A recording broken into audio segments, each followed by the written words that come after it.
We're going to talk about some of the things that we're doing now that we may want to reconsider, and we're also going to talk about everything that could possibly come up. So I want this to be a good time where we can discuss, and we have some people in the room that have been a director for a long time, like Taylor. Taylor's been a director for a while. We have all levels in here, people that have never directed before, and people that have, like Pete, who has basically directed from the position of a switcher. So the very first thing that I like to start all the meetings with is our mission statement, connecting everyone to Jesus, and how does a director help with this mission statement of connecting everyone to Jesus? Anyone? Anyone have a couple ideas? It's not a trick question at all. Make sure that people can see. Yeah. What they need to see. Yep. Yeah, we're a big part of what is seen online, and just being able to provide that ministry outlet to people who don't necessarily want to step in a church building, but still need to hear the word or want to hear the word, but are afraid for whatever reason to come into a physical building. They can still have that outlet to Yeah. receive that. The director's holding the window shade to West Side if you're viewing online. Whatever the director decides you're going to see is what you're going to see. And really, in the end, that is what buttons we press on that console is what's going to our live streaming service. And it's not like ESPN where there's a 2-minute delay where if someone says something wrong or if we take the wrong camera shot, we can't go in and edit it, at least not for the live sense. So, yes, exactly. Yeah, no live edit here. No live edit, yep. I want to bring this slide up real quick. It's the 4 levels of competency. We talked about this very, very, very briefly at our all-team gathering a few weeks ago. Yeah, feel free to take a picture of it. So you can kind of see on here, it's going all the way from ignorance to master of a subject. There's unconscious incompetence, which is you're doing something and you don't even know that what you're doing is incorrect. You are happy with where you're at and you're just continuing on, is what I kind of like to say. You're just doing your own thing. There's no next level. This is everything that you know and you're just doing it. The next thing is conscious incompetence. So you're moving from you're just doing your own thing, but you're like, oh, what I'm doing is incorrect. And you are still doing the incorrect thing, whatever it is, but you now have the knowledge that what I'm doing could be better, or whatever the thing is that you're applying this to, because it can apply to everything in life. These 4 things can apply to. And then you move into conscious competence, so you're learning. Now you're starting to apply some of the ideas that hopefully today you can take and move forward with. And then it moves into unconscious competence, where you're, if we think as a director, you're directing, you're cutting things into the service. You're just doing the things that it's coming natural. You're now a professional at it, and you're coming up with the new things and kind of moving everyone else into a conscious competence area. Hopefully you're training more people. Hopefully you're teaching people how to become a better director at that level. So I just want to bring that up as something to keep in your head and say, maybe a mental note, hey, where am I at on this chart whenever it comes to whatever my role is in production? Is that from a book? Actually, it was from MXU. It's a very, if you Google it, like the 4 levels of competency, there's a whole bunch of information on it. I don't know who came up with it or who wrote it, but whenever we went on our MXU trip about a month ago now, they talked about this. This was kind of their main thing they talked about. Okay. Yeah, so I'm glad I can bring it back and share it with you guys. All right. So you've all been on a camera before, and this might seem a little bit stale, but I want to talk real quickly about what all the cameras do and what they should be doing. So as a director, it's your job to be directing the cameras, but hopefully we're to a point now where all the cameras know what they're doing, so you're not having to explain every single time a new camera person is on, or not a new camera person, a camera person that's been here multiple times. It should be very clear what their job is. Camera 1 is our key camera. It covers our lead vocalist, covers a waist-up shot during the message, and also for our speakers. So anytime you see camera 1, we call it the key camera. It's just because it's kind of a fallout for a director. If you're directing, it's like no matter what, whatever camera 1 has, it's probably good to go, good to cut in, and it's a good place to always come back to, especially during a song where you have a worship leader that's leading a lot of music and singing. There's more lyrics than there is musical fills or whatever. Always coming back to the camera 1. Camera 2 is frontline coverage and a big wide center shot. You've probably seen us starting to implement camera 2's wide shot a lot more than maybe in the past. Camera 3 is an alternative musician shot. Camera 3, contrary to popular belief, can also have the lead singer in it. It's such a different angle that totally cool if you have 2 shots of the same person, you're going to it because it's such a stark difference. They also cover a wide shot. We're introducing a new camera in this area, camera 4. It's going to be a similar style as cameras 1, 2, and 3, and that camera is going to be very similarly used to how camera 3 is used now. Camera 4 is also going to be our new baptistry camera. They're going to be covering the baptistry from camera 4. Tentatively. Mobiles are great. It's a new addition in the last, probably since COVID started, that we really started amping up the mobile usage. And it's close-up, song-specific specials, band, backline, audience engagement, all of those things. This camera is really helping us put people in the seats, because we can literally go sit in a seat and shoot the stage if we wanted to. And there's all types of different areas where these cameras will cover, and it's important for you as a director to know where those cameras are supposed to be covering on stage or in the room.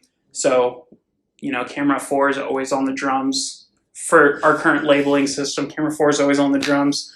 Camera 5 is covering stage left, sometimes out in the house if we have that wireless set up correctly. Do you currently have a camera on the piano from keys? That's like a POV style shot. Okay. Where it doesn't move. That's a POV shot. And that camera moves around all the time. Okay. We actually had it set on a wide shot this week. So, kind of director's choice. We'll move it around and see what we think. And 5's wireless, I think. Yeah. Right. It's wired right now currently. Yep. Okay, so those are cameras. Any questions about cameras at all? Yeah, I figured you guys that'd be an easy one to go through. Transitions. Going wide continues to be the best way to go from segment to segment. Camera 3 is the all-time best shot of this because it's capturing a lot of the light from the very top. I do want to remind everyone, whenever you have camera 3 go wide, include that top row of lights. It just makes your framing look so much better, and it helps capture the whole room, which again, that's what we're trying to do. We're trying to put people that are online in a seat. Any questions about that? I do have another note on here actually. Besides just being wide, add a pan to it. I want to start avoiding crazy zooms. You guys all know what I mean by crazy zooms, just by the words. Yeah, super fast. It should be unnoticeable to your eye. Your human eye cannot zoom. If you can zoom, let me know, because that'd be crazy. But the human eye can't zoom. So if we're trying to show someone a realistic experience in the room, we should limit our zooming. And camera 1 is a good example because we really, really lightly zoom. Like sometimes you're sitting there and you're almost pinching the zoom rather than using your thumb because you can control it so much better, slow it down so much more. Just be mindful of crazy zooms. Cut them out of the show completely if you can, and try to manage if you have someone that is zooming too fast. Pull back on them. Say rein it in a little bit, slow it down, and have them do it a couple of times. Work on the hey, go all the way out and zoom in for me. It should be unnoticeably zooming in. There are moments where you do it and it feels right. I challenge you to go back and watch it because usually it looks a little wild. Those are our transitions. So keep doing the wide shot, keep doing the pan. It's a good place to be. That's the slide I had for whenever I was going to talk about wide shots. And fades and cuts. So on the console, you can both cut, you can crossfade using the T-bar, and there's also the auto transition button. If I ever catch you using the auto transition button, I'll just start cutting off your fingers. I'll start with your pinky and I'll move forward from there, okay? Don't use the auto transition. If you're going to crossfade, use the T-bar. It's better.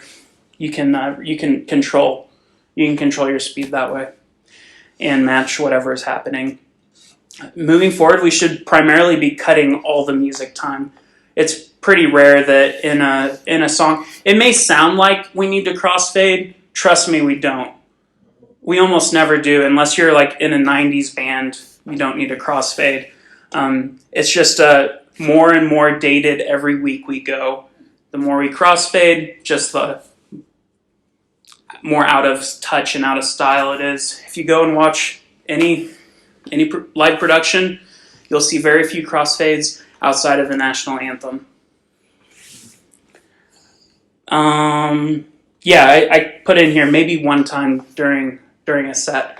A good example today is whenever it's all big, and then it's just Laura singing. Crossfade into a close-up shot every time. It just feels right, and that's because it is right. So that's even during like the slower tempo songs, because I know like when I used to do switcher, like during the slower songs we would kind of do some fades, and then during the faster paced songs we would do cuts, and so even during the slower songs. Okay. So pretty much always cuts. The times you should fade are in and out of black. Always fade in and out of black. If someone's walking on stage, you can crossfade that. That looks fine. A lot of the times, our music is the most upbeat thing that happens in the room for anything. So anytime the music starts, it's going to be upbeat. And we want to definitely convey the message that this is a fun, we want you to engage with this. It is upbeat and it is happening right now. Sure. And have that feeling. You're saying, like, even if it's a slow song and it's an upbeat of the service as a whole. Exactly. Yeah. That's exactly what I'm saying. Okay. In the service as a whole, the music is the most upbeat thing that's happening. Yep. I did have a question on the cameras too. Okay. Kind of talked about it, I think last time I was on camera. Mm-hmm. You had mentioned something about how they do the focus. The roll focus or whatever. Yeah, okay. And how that kind of was a thing for Racking a bit, focus. but now it's not as much or something. Is that So what's the view on that? we're talking about racking focus, and yes, you should do it. What I don't want to see are fully faded out shots completely, like out of focus completely where they never come back in. Avoid those unless it's a pre-planned thing that we are all on the same page about, and it's part of the production, and we're talking about it. If that's going to happen, I definitely want to be involved in why it's happening, Okay. because again, we're trying to show what's happening, and if it's a blurry shot, how can we show what's happening in the room? Right. Yeah. We're kind of eliminating those like artistical Yep. out of focus Yep. shots. It just completely stay out of focus for the entirety of Correct. on the screen. Yes. What about like If you're out of focus and you're rack focusing, so you're bringing someone into focus, make sure you have it pre-planned and make sure that you're landing the focus. what is the a proper focus for like when someone's like got a hand in their shot? Is the focus supposed to be on the hand or is it supposed to be on the people on stage? Whatever your subject is. So if your subject is the hand, then focus on the hand. If your subject is the people on stage. Now, if you're going, a mobile camera could do this pretty easily. If you're going from the hand to the people on stage, that's great. I love it. If it's halfway in between and never really lands anywhere, that's where it's like, we could have definitely done way better with Neither what is really was ever given in to us. focus, it's just kinda Exactly. like kind of there. Exactly. Okay.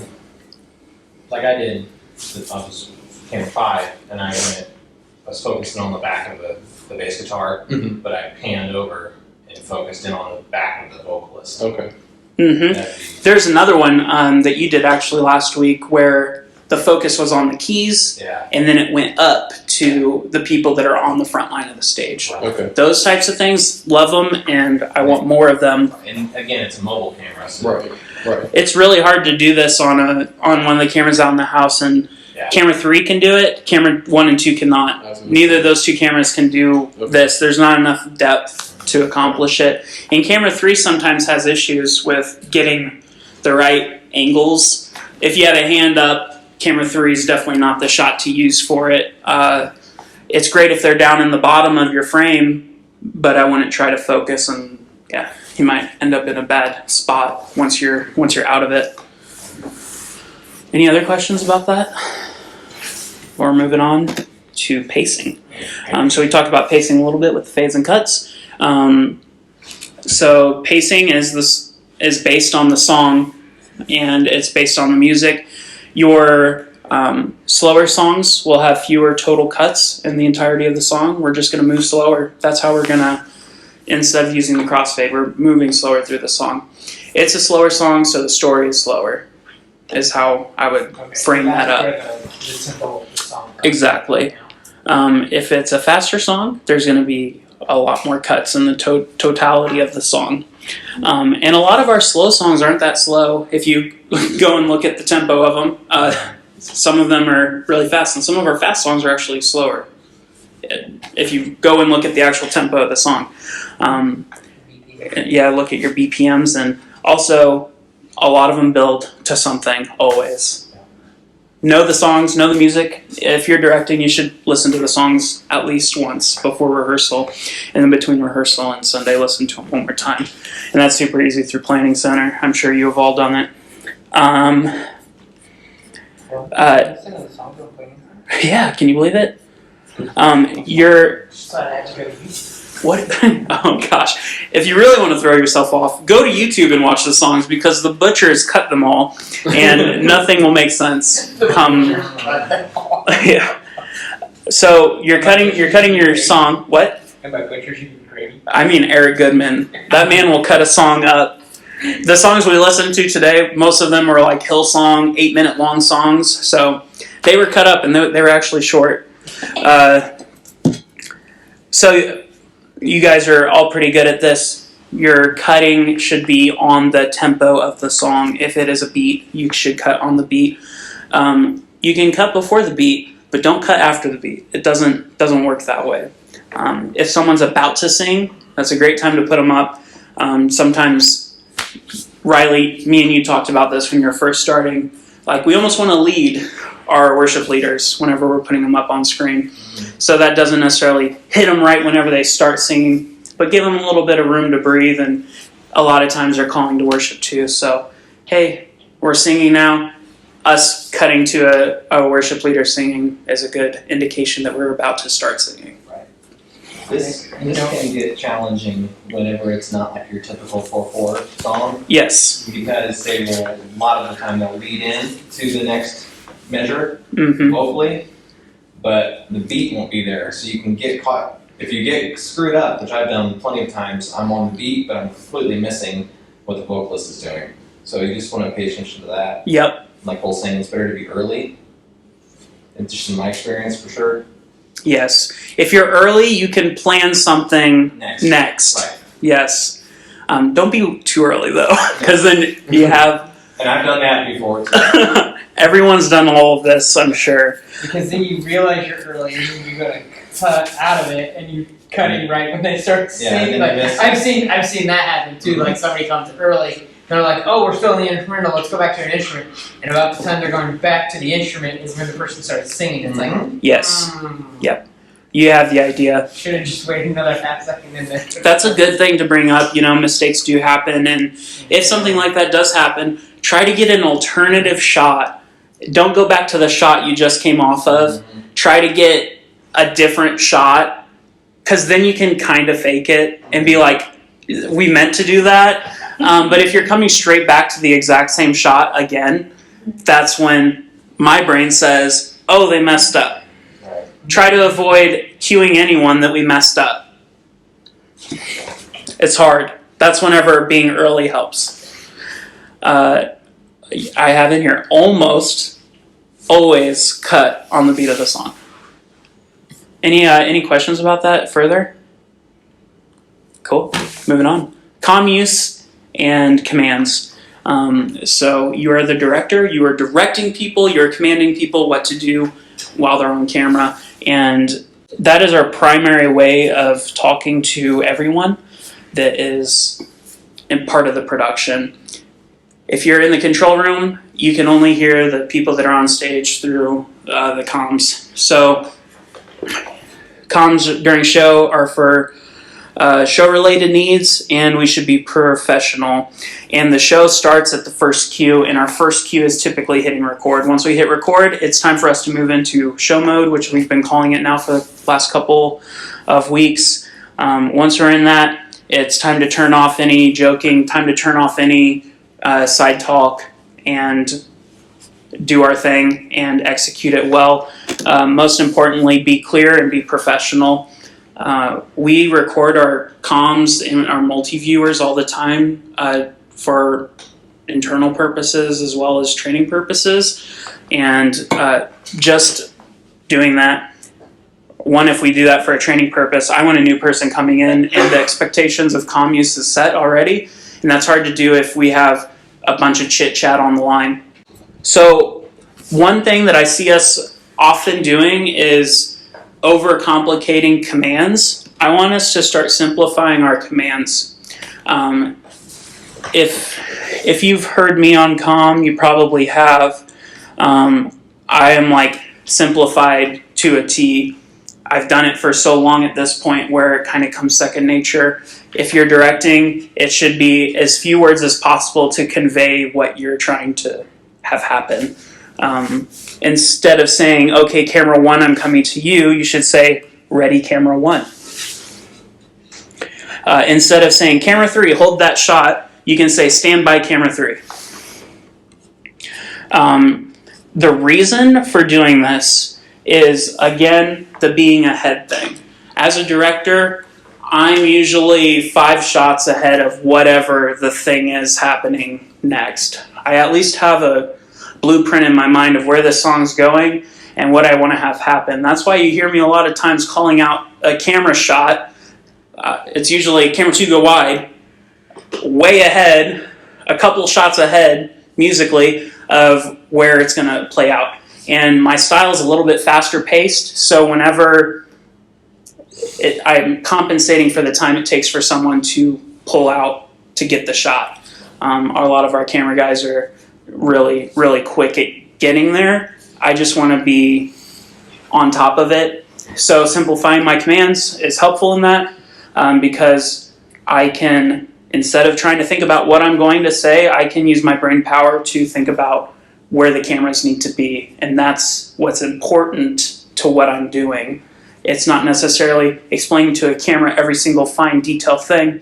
I can do that off show, in between services or pre-service hopefully, and they are already executing and I am just hitting the marks. I have an example in here of where you do start to lose focus, and whenever you lose focus and then you get backed all the way up to where you're only 1 shot and you're just thinking about right now, that's whenever you're sitting there at a multi-viewer with 8 cameras, and you're like, what is this song even? What are we doing? You're looking at this screen with a bunch of cameras, and you're like, you're frozen. You freeze up, and avoid that at all costs, because that's pretty much the worst place to be. That's when you start dissolving, mindlessly dissolving, auto dissolve. Exactly. So avoid confusing language. Be as clear as possible, and the way to do that is to simplify your commands. You should use consistent language. That is for all of us. We need to have a game plan of what our language is going to be consistently. And I will continue saying that ready means your shot is up next. You can say ready 3, ready 4, and then take 4. 3 is no longer probably going to be taken unless you say stand by 3. Stand by is hold your shot for at least 5 shots until I get to you. If it's more than the total number of cameras on your multi-viewer, so say you have 6 cameras and you've gone past 6, you have readied your camera way too early.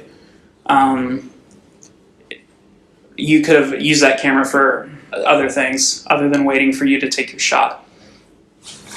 We have a limited amount of cameras. We don't have 80 cameras out there, so using our cameras and use it as a resource. So the more shots we can get out of it, the better our end production will be. Any questions about language and what to say, when to say it? Things that come to mind: fade to black means we're going to fade to black. Roll video. So you're Anything else? Any other item? I'm thinking about our list of words we usually say. I can't really think of anything off the top of my head other than that.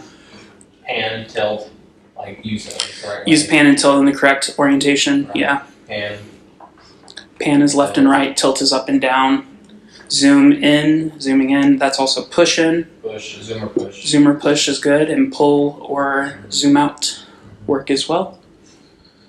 Thank you. The only thing that you may address this, but it's like the role like of a director to tell a camera person, no, this is what needs to happen, Mm-hmm. or don't do that. Mm-hmm. Sometimes, I mean, our team's pretty good about it. There's not really any egos around. But Yeah. sometimes that can just get hairy, or like I can get nervous with it too. And, Right. you know, I know there's been some times when I've done something and they're like, hey, no, do something different, like, oh my god, everything? Like, Yeah, I would want to encourage. Are all of my shots not? Or like, as a camera person, if I'm sitting there and you haven't taken me in 9 shots, I'm like, am I not giving you the shot you Right. want? Do I need to be somewhere else? And like, I'm even like trying to change. I'll even try to change up to things like, I know you talked about like number of cameras. Mm-hmm. Change up your shot. And so like, I'm like, oh, I haven't been taken 5 or 6 times. Okay, let me get you something else. Or like what I'm on is taken by somebody else. Oh, okay, I'll change it up. And then I'm still not getting taken. I'm like, Yeah. is there something I'm doing that's not Right, and it's not always. Not always. Sometimes the director doesn't want to. Right. What I would say about this is, one, we're not always going to hit our marks, and we're not always going to have like an A-team crew as a camera team. There are new people always coming in. Camera 3 almost always has a new person on it from week to week.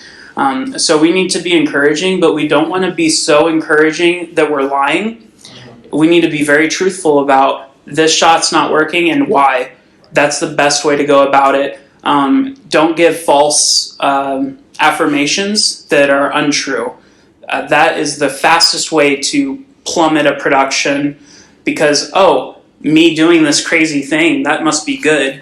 I worked with a director once that would say, oh, guys, that was awesome. That was the best thing I've ever seen. And I'm like, I just watched that. That wasn't the best thing I've ever seen.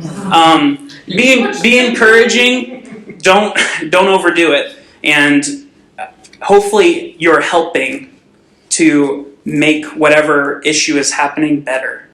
So it's saying, hey, instead of this, do this. Here's why. Anytime you can say why, it helps. If you can say, we're doing this because, it could be because I say so. That can be an answer. But if you do have a why behind it, why don't we zoom in? Well, we all know why we don't zoom in crazy fast, because I just explained it to you, and you can tell them exactly what I said. And if they do have a problem any further than that, you can say, you know what, keep doing what you're doing. Cole's going to come talk to you, and then come talk to me, and I'll go talk to them. We all need to be on the same page and make sure that our style is the same. So that's our next thing. Thank you.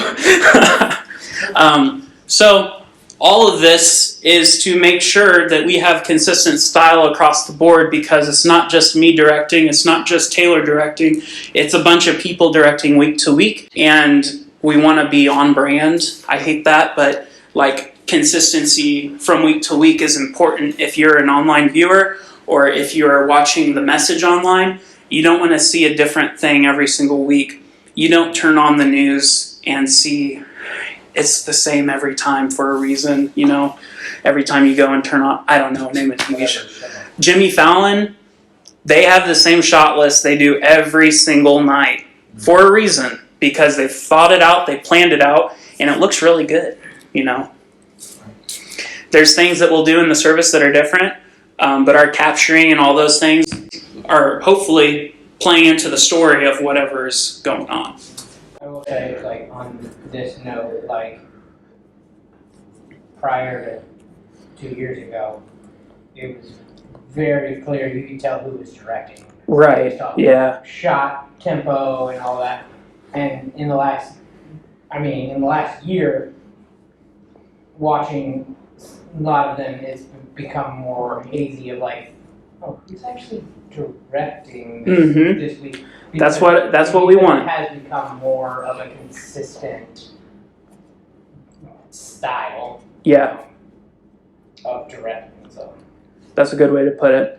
And a lot of our style is driven by the music that we play here. In terms, the only stylistic things that we do are the worship music. Everything else is POV, like shoot the person on stage and get them.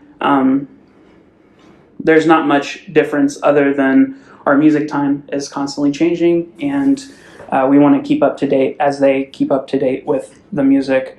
So our direction should be always telling the story. What do you hear on stage? Who's singing? And what does the room feel like? Should be 3 things at the top of your mind. We want to capture all 3 of those things, and helping lead in worship in that way. There's been questions often about what our primary focus of the directing is. Is it for in-room? Is it for online? And then for a while it was like only online, and then it was like bridge the gap between online and in person. And we're kind of at this point where during the music, it's all online. It's for a capture for online. We're typically not, as of now, we're not even putting up the iMag in the room, except for on the overflow TVs or the handicap TVs down at the bottom. Does that make sense? So the difference being, if you're not aware, typically in an online cut, you're doing a lot more wide stuff. You're doing a lot more putting people in the seats type of stuff, getting angles that don't necessarily help if you're in room. Traditional iMag, which is the screen up in the middle or on the sides, you're magnifying whatever you're shooting. So how close can we get to this person so everyone in the room can see, because we have this giant room or whatever. We don't have to do that in the room over there. This room, we have side screens, so we're going to have a little bit more of an iMag feel to it, and we'll balance that. Our music we're still cutting for online. You won't have any iMag during the music dinner? It'll be TBD. Okay. Yeah. I think our online can pass as good iMag for worship in room. That's what yeah. Yeah. Okay, sure. Yeah, so people in the room should feel like they're on stage. We do that with lighting, audio. Typically, we don't do that with video in the room because seeing yourself for something can be a little bit distracting. So hopefully lighting draws people in, the music draws people in, and people at home that are online should feel like they're in the room. That is almost 100% video based. There's some audio side to that, but we want them to feel like they're in the room. And as a director, you should be telling the story of the room, so focus from that. So with the audio side of that, because when I watch it online, I feel like it's very, like it's the difference of listening to a CD versus like a live concert type thing. So why don't we put it more toward a live concert kind of feel to it? Like you feel like you're in the room. That's an interesting thing. Because I We feel have like- audience mics. We're still experimenting a little bit with that. Okay. And I wouldn't say we have it down pat. We don't even have someone dedicated to that position specifically, like online mixer. Mhm. There's a lot of places that do have an online mixer, and they're thinking about that thing. And we hope to be in a place soon to do that. What we're doing now is we're putting in audience microphones, and Well, that we have baptism mics in here, which should capture more room sound to give it more of a live feel. It's really hard for us now because we don't have someone dedicated to doing that thing. I can tell it's all through the soundboard. Like it's all. Yeah, right.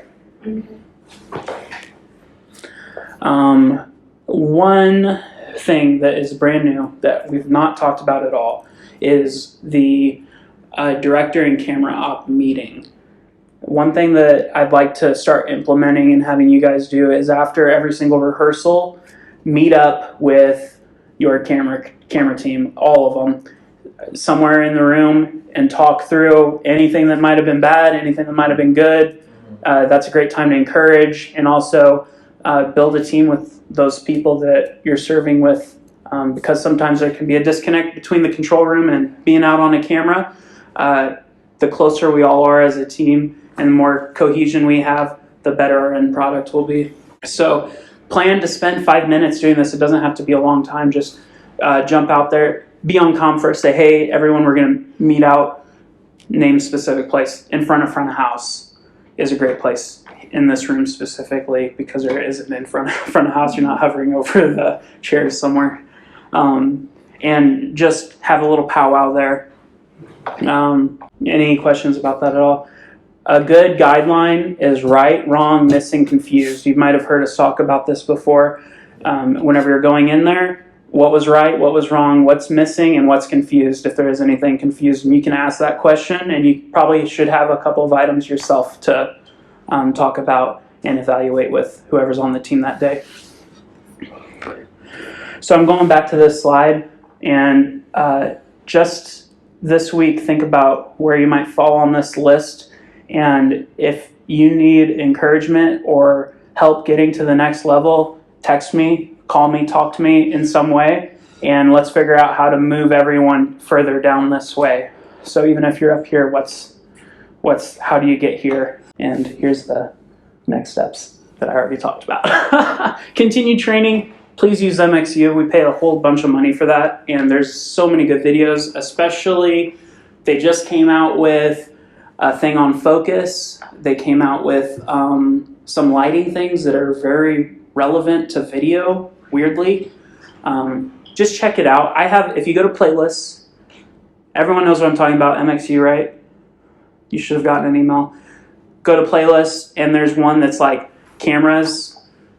It's like West Side playlist. Click on that. You'll figure it out. You guys are smart. Cool. Any questions at all? I saw for the Christmas there's an off thing. Okay, yeah, that's a good thing to bring Are up. we switching it? So for our online director, there's going to be a second ME. So our switcher, Yeah. we should walk that way actually.